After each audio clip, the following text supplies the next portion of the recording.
Hey guys, welcome back to another video. Want this colors to your video? Before going to the video, if you are still new to the channel, please subscribe and like the video. So before I go into this video, I have something to tell you.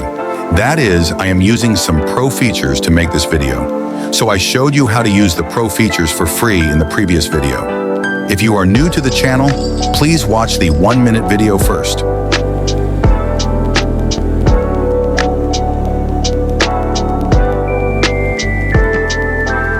First, you need to go to Filters, go to the Mono category and select the Warlock filter.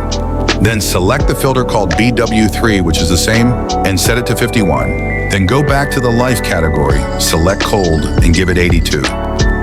Now go back to the Movie category and apply the filter called Blue-Gray. Then go to Effects. Then search carefully and add the Edge Glow effect and the Soft effect. Here, change the Soft effect to suit the video as you want. Then add the luminance effect and adjust the settings as I did.